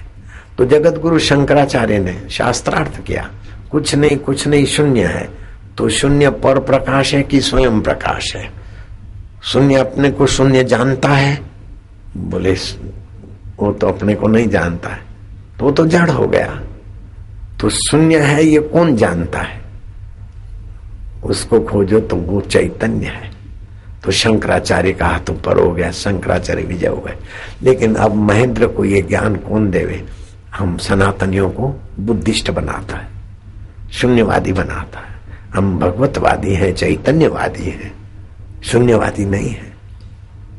तो गोरखनाथ ने बरसात नहीं पड़े ऐसा कुछ मंत्र कर दिया। आखिर महेंद्र मत्था टेका। लंबी कथा है। वचन दिया कि मैं हिंदुओं को धर्म परिवर्तन नहीं कराऊंगा। कुछ दिनों के बाद फिर लामाओं के चक्कर में, बुद्धिस्टों के चक्कर में आकर फिर हिंदुओं को बुद्धिस्ट बनाने लगा। तो हिंदुओं ने पुकार की, वसंत ए वसंत इधर आओ बेटा। वो तालाब में तो हमने बैलगाड़ी का बालक बनाया था और संजीवनी विद्या से उसमें प्राण फूके थे। अब तुम इसे नेपाल की भूमि में बड़ा तालाब है, जितने भी सैनिक बनाना चाहो मिट्टी के बनाओ, और मैं उनमें संजीवनी विद्या का उपयोग करके उन्हें सेना बनाकर तुझे अगवानी दूंगा और महेंद्र पर विजय कराऊंगा। जो आज्ञा गुरु जी। जितने बना सको बनाओ। हजारों की तादाद में पुतले बनाए गए। संजीवनी विद्या से पुतले खड़े हो गए। अस्त्र विद्या के आह्वान से हथियार भी आ गए। जाओ विजयी बनाओ। विजय की बिगुल बजाओ, आगे बढ़ो और सफल होकर जल्दी लौटो।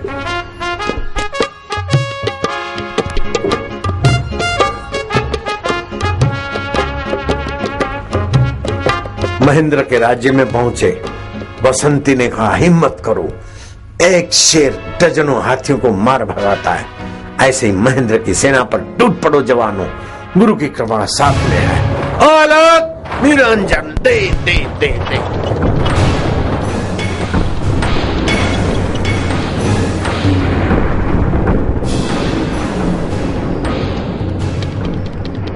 देखते देखते नेपाल नरेश महेंद्र की सेना भाग खड़ी हुई। महेंद्र बंदी बनाकर गुरुजी के पास लाया गया। किसके द्वारा बंदी बनाया था? सेना के द्वारा। सेना कौन थी? मिट्टी के पुतलों में संजीवनी विद्या। तुम्हारे आत्मा में कितना सामर्थ्य है जरा तो समझो। कौन से पूंछ वाले तारे के गुलाम बन रहे हो? तो अपने आप को जानो। ऐसा हो गया, ऐसा हो गया, इस कल्पना में रुको मत, आगे बढ़ो। सद्गुण है लेकिन रुक कर फिसलने का काम मत करो।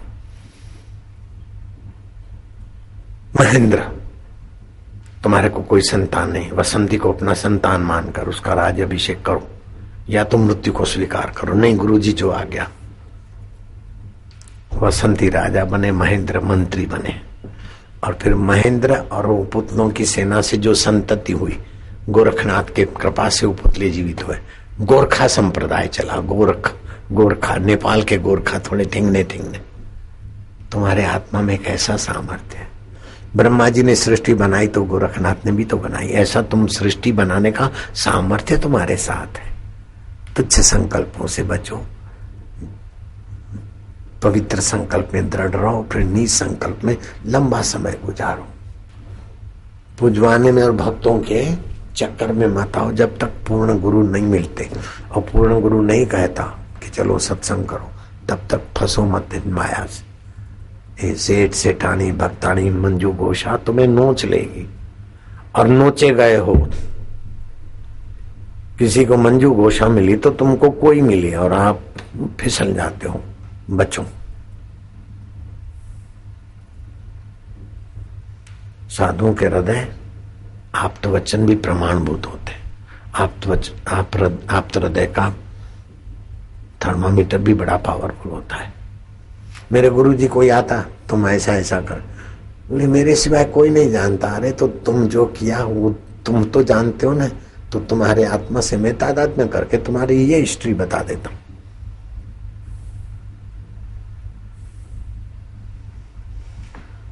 इसलिए ऐसी जगह पर ना जाओ जहां से फिसलाहट मिले। न जाने कितने जन्मों का शुभ करके हम ईश्वर के तरफ गए,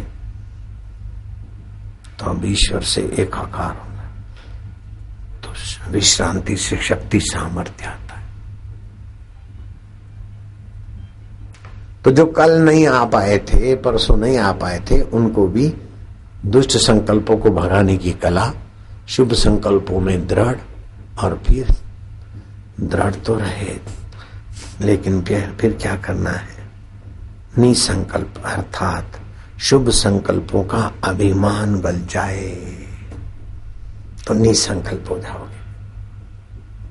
और मणि महेश्वर पूंछ वाले तारे की ऐसी तैसी, न कोई मणि है न कोई महेश्वर है। पंडों का भ्रम पैदा किया हुआ है। कोई साबित करके दिखा दे कि मणि महेश्वर भगवान शिव जी मणि दिखाते हैं, तो मैं अपने शिष्य और आश्रम सहित मैं उसका दास हो जाऊंगा। पूंछ वाला तारा है और कुछ भी नहीं। कैसे कैसे भ्रम में फंसे हो तुम। और पूंछ वाला तारा देखकर तुमको साक्षात्कार हो गया, ये बात मेरे समझ में नहीं आती। ये तो सभी लोग पूंछ वाला तारा देख के साक्षात्कार ही बन जाए। डॉक्टर प्रेम जी क्या ख्याल?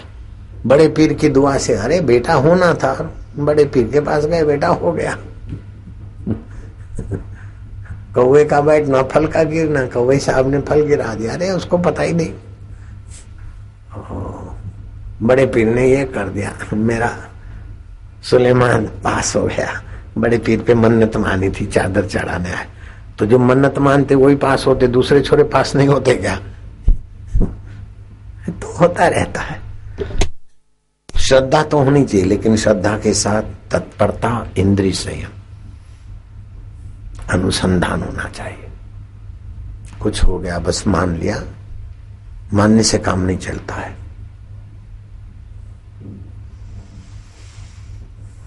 जानना जरूरी है।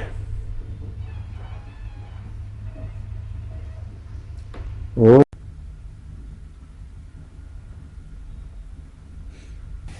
और अब एक खास खबर। पूर्वी दिल्ली की राजबीर कॉलोनी में रहने वाले 5 साल के एक बच्चे तांशु ने अपने चचेरे भाई हिमांशु की जान बचाने के लिए अपनी उम्र से कहीं ज्यादा होशियारी से काम लिया। पूर्वी दिल्ली की राजबीर कॉलोनी के इस घर में रोजाना की तरह उस दिन भी बच्चों की किलकारियां गूंज रही थीं। मस्ती के इस माहौल में बच्चों को अचानक सबसे नन्हे यानी हिमांशु की याद आई। हिमांशु पहली मंजिल पर खड़ा था, वो भी इनके साथ खेलना चाहता था। अचानक सबने इसे अपने पास बुलाया।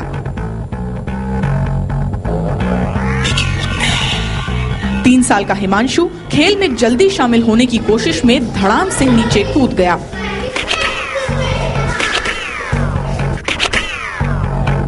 बेहोश हिमांशु को देख बच्चे सहम गए। डर था कि बड़ों को पता चला तो मार पड़ेगी।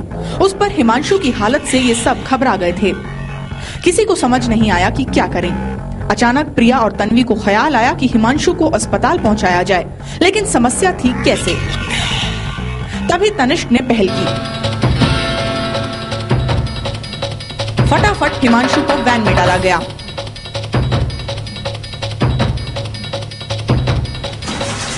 ये 5 साल का ड्राइवर सारस्वती मंत्र लिया हुआ चल पड़ा अस्पताल की तरफ।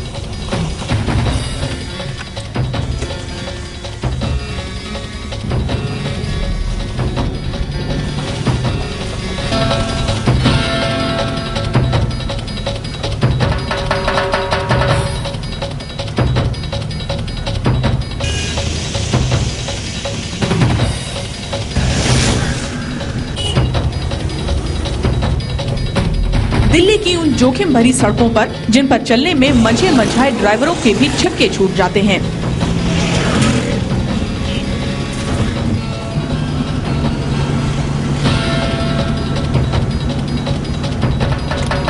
पांच साल का है, सारस्वती मंत्र लिया हुआ अपने बच्चा। चचेरे भाई की जान बचाने की सुध के आगे उसने इस बात की परवाह नहीं की कि वो कितने जोखिम भरे सफर पर चल रहा था। आते जाते कुछ लोगों ने टोका तो कुछ हैरानी से बस ताकते रहे।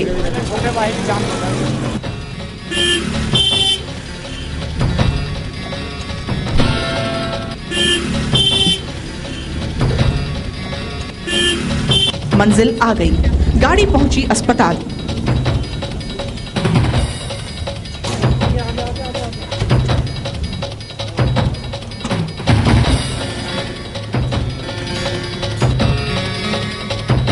हर कोई हैरान था। आनन फानन में अस्पताल में हिमांशु का इलाज शुरू हुआ। दिल्ली में सिर में चोट और सदमे से बेहोश हुए हिमांशु को कुछ देर बाद होश आया, लेकिन तब तक परिवार वाले पहुंच चुके थे। हर कोई हैरान था। एक दिन मैं खेल रहा था, मेरा छोटा भाई छत से नीचे गिर गया। उस समय हमारे घर में कोई बड़ा नहीं था, इसलिए हम सब डर गए। इतने में पूजा बापूजी की आवाज आई कि तांसु इसे वैन में लेटा और वैन चलाकर हॉस्पिटल ले जा। उसके बाद मैंने अपनी दीदियों की मदद से हिमांशु को वैन में लेटाया। गाड़ी अस्पताल तक कैसे चली, कैसे पहुंची मुझे नहीं पता। मुझे रास्ते भर ऐसा एहसास रहा कि बापूजी मेरे साथ बैठे हैं और गाड़ी चलवा रहे हैं। बत्तियां कर दो, लाइट कर दो।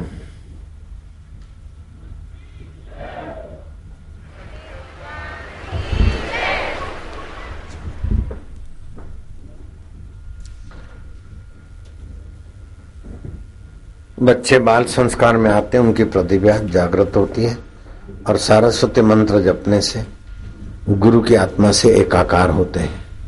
अगर मैं उनकी गाड़ी पे बैठता तो बच्चा दब जाता, बच्चा मेरी गोद में होता तो उसके पैर नहीं पहुंचते।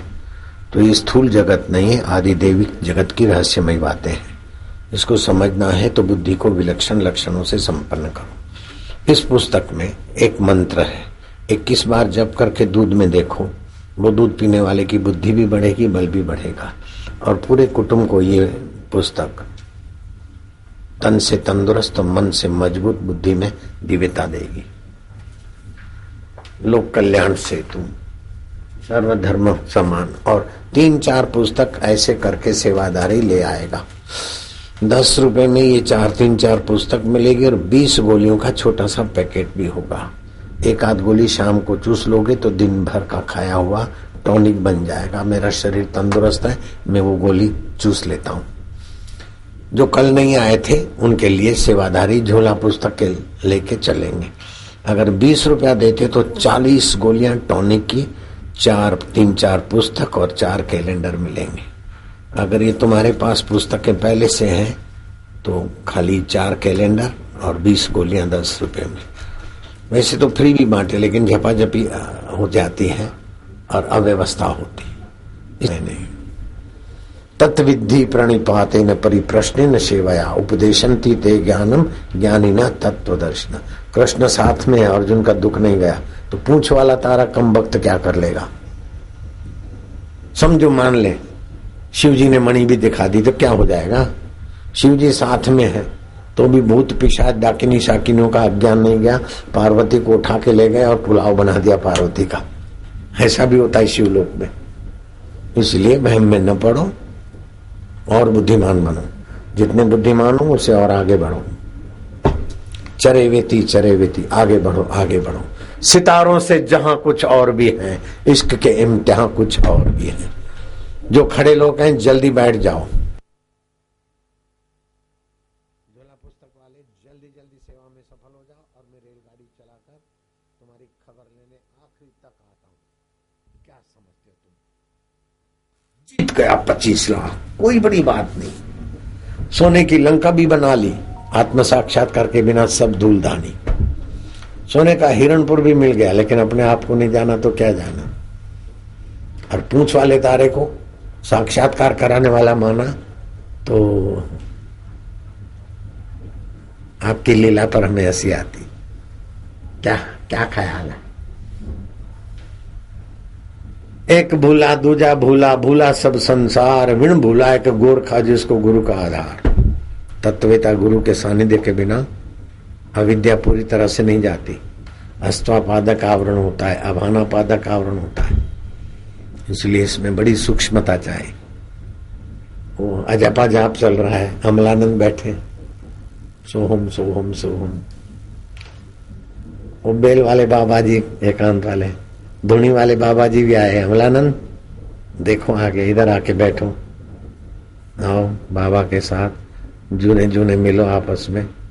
अमल सदा आनंद में रहो अपने आप, तुमको क्या चिंता पड़ी को कौवे का बाप। बस हो गया क्या? आसन पे आसन बिछा रहे।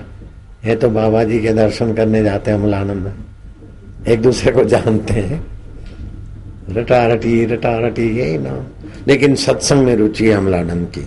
ये बहादुरी है, सत्संग नहीं छोड़ते और भजन गाते हैं ऐसा कि मजा आ जाए, आदमी हंस पड़े। 1-2 ऐसी डायलॉग बोल देते हैं कि बाबा लोग तुमको भी हंसी आएगी।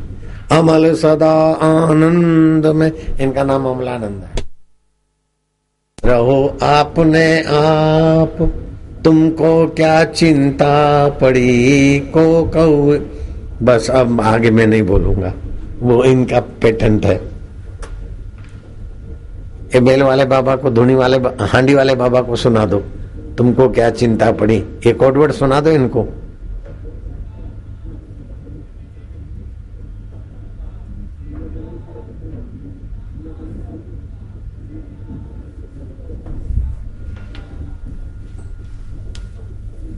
नहीं,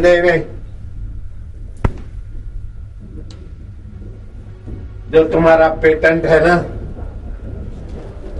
तुम्हारा मूल मंत्र नारायण नारायण। नहीं, ये मिलाओ नहीं बापू का नाम।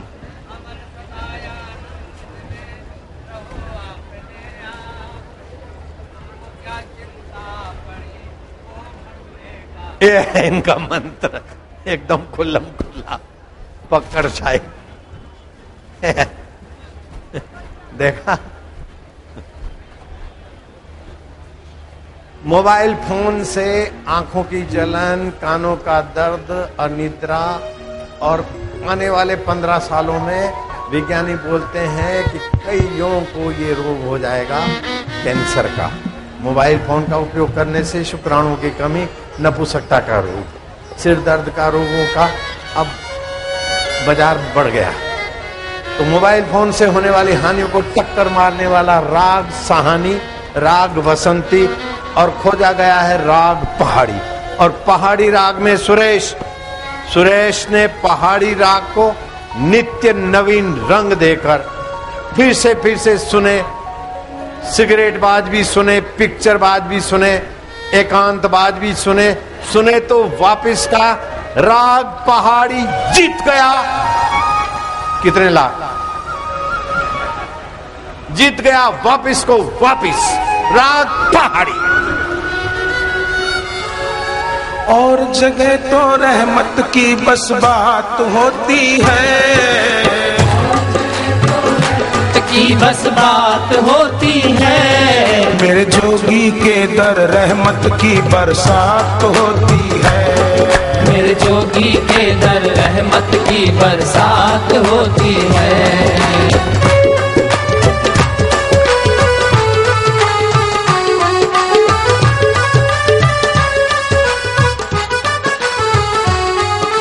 मंगलकारी जग में जोगी नाम तुम्हारा है, मंगलकारी जग में जोगी नाम तुम्हारा है। तेरा प्यार है जिस दिल में जोगी वो तारने वाला है, तेरा प्यार है जिस दिल में जोगी वो तारने वाला है।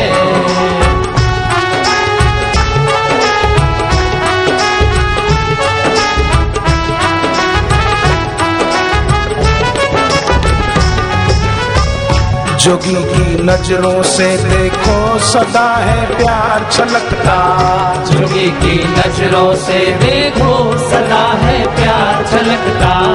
जोगी गाथा में जो दामन कभी वो ना भटकता, जोगी गाथा में जो दामन कभी वो ना भटकता। जोगी के ज्ञान को सुन के ये जीवन है महकता, जोगी के ज्ञान को सुन के ये जीवन है महकता। जोगी के जोग को सुन के ये जीवन है महकता, जोगी के प्यार को पाके ये जीवन है महकता। जोगी रे क्या जादू है तुम्हारे प्यार में, जोगी रे क्या जादू है तुम्हारे योग में।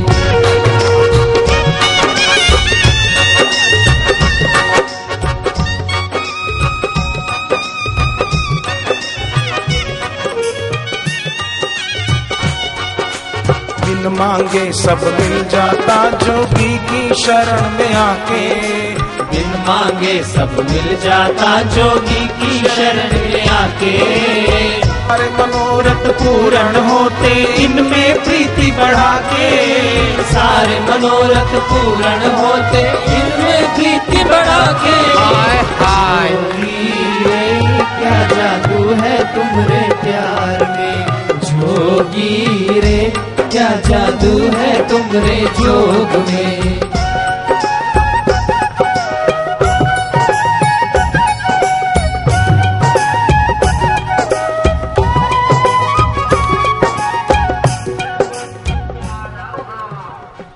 ये देख लो,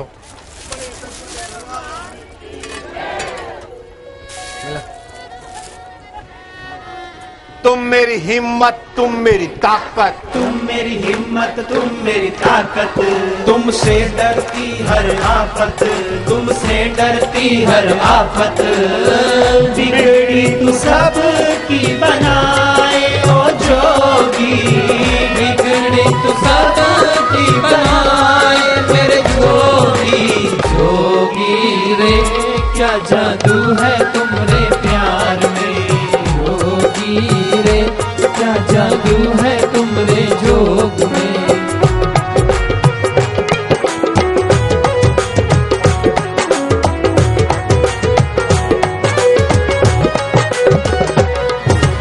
ज्ञान जोगी जोगी का जब से पाया बदली हमारी दुनिया।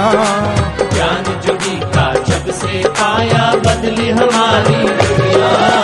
हर दिन पर्व है हर पल उत्सव, आई है असली खुशियाँ। हर दिन पर्व है हर पल उत्सव, आई है असली खुशियाँ। जोगी रे क्या जादू है पूरे प्यार में। जोगी रे क्या जादू है तुमरे जोग में। भक्ति धाम रेलवे।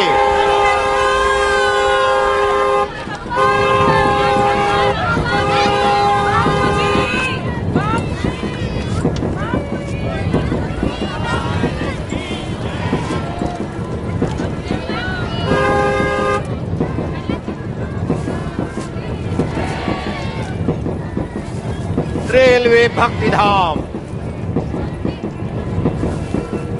हरिद्वार से हरिधाम।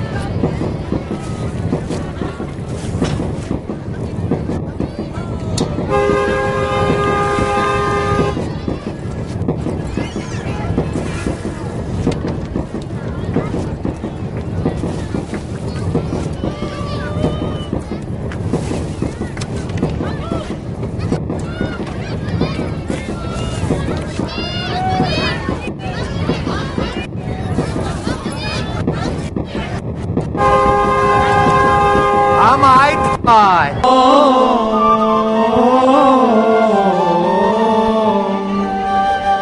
एक झलक मेरे जोगी की बस बिगड़ा भाग बनाए।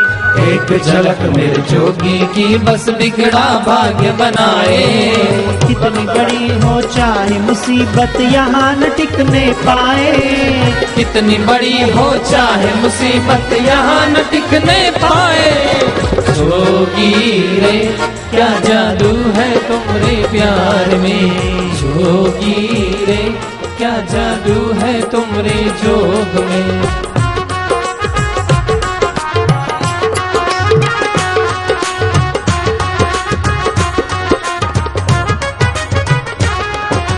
गंगा जैसे बहती है और सबको शीतल करती।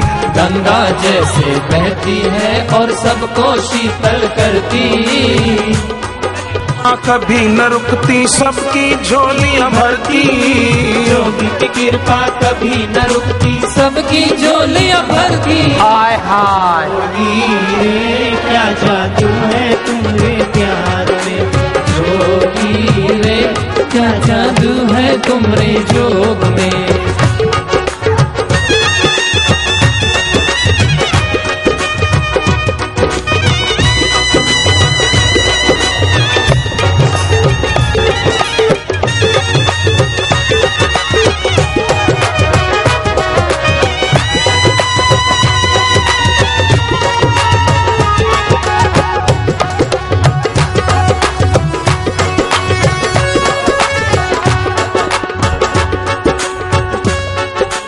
जग की ना है परवाह तुमको ही भजना।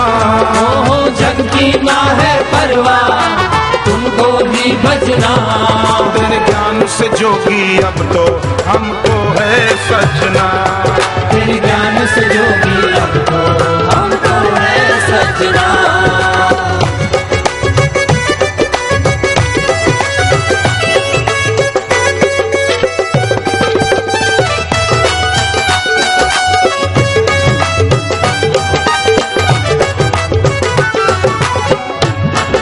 जो पाया अब पीछे ना मुड़ना। जोगी का साथ जो पाया अब पीछे ना मुड़ना। श्रद्धा के पंख लगाकर अब ऊंचा उड़ना। श्रद्धा के पंख लगाकर अब ऊंचा उड़ना। श्रद्धा बढ़ती जाए इसको तुम कम ना करना। ये श्रद्धा बढ़ती जाए इसको तुम कम ना करना। ये भक्ति बढ़ती जाए इसको तुम कम ना करना। ये भक्ति बढ़ती जाए इसको तुम कम ना करना। जोगी के सत्संग द्वारा हमें भव से तरना। जोगी के सत्संग द्वारा हमें भव से तरना।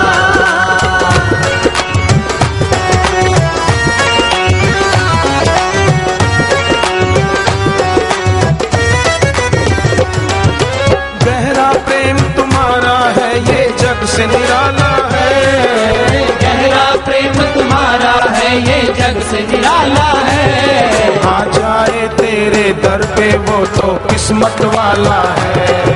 आ जाए तेरे दर पे वो तो किस्मत वाला है।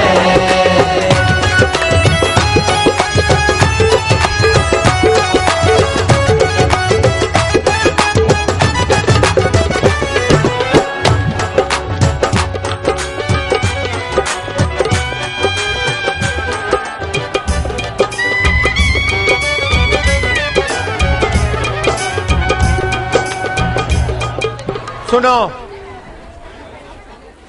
नारायण नारायण, जिनको संतान प्राप्ति का मैंने वो याद न तो बस में बाहर खड़ी हुई वो तो परेशान करे छा मन जी ही न तो शाद पे के जने लेती बाहरी अचे ॿियो निगेटिव विचार अपने आप के घातक है।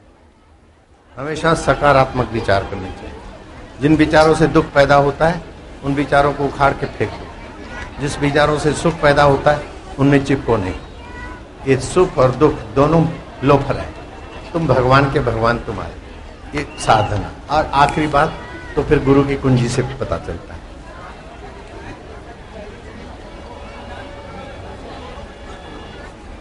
तुम लोग कैसे पागल हो? क्या मिल रहा है? क्या है इधर मेरे पास?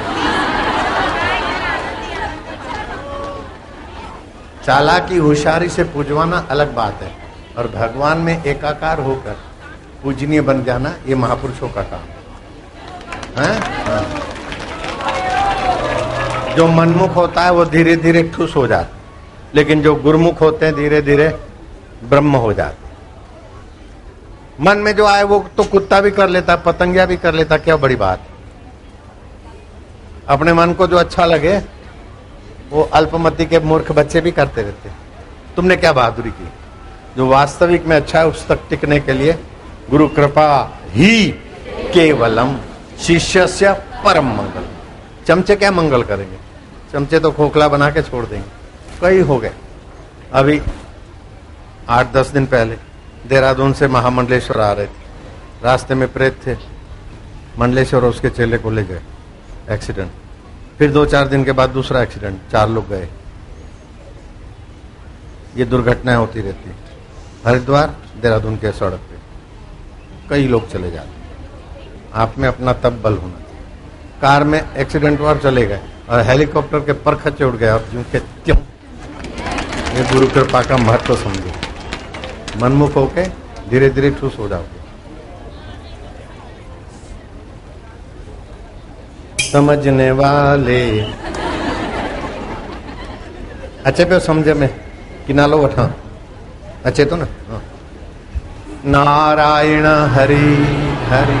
मौख दुनिया में मुंह देखारण जे लायक न रहे। इत ही हो देहरादून में न अची सके। भाग कोई तुम्हारी प्रशंसा करते हैं उससे आप बड़े हो गए इस भ्रम में मत पड़ना। कोई आपकी निंदा करते आप छोटे हो गए इस भ्रम में भी मत पड़ना। आपको भगवान के साथ कितनी एकता है, गुरु और शास्त्र के सिद्धांत के साथ कितने अडिग हो, इससे ही बड़प्पन छोटेपन का थर्मामीटर चलता है।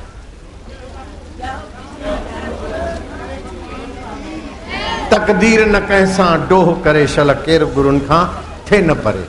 मुश्किल आए परे थियण जण पल पल आहे जहर पियण। संतान प्राप्ति के इच्छुकों को अब 1 मिनट तक पहुंच जाने की छूट है। बाद में फिर मैं मंत्र दे दूंगा, प्रसाद दे दूंगा, चल जाऊंगा।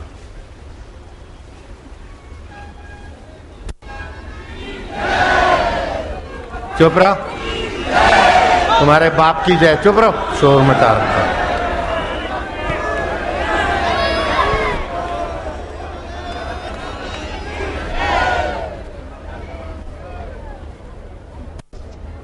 बाकी बच्चों थे थोड़ा।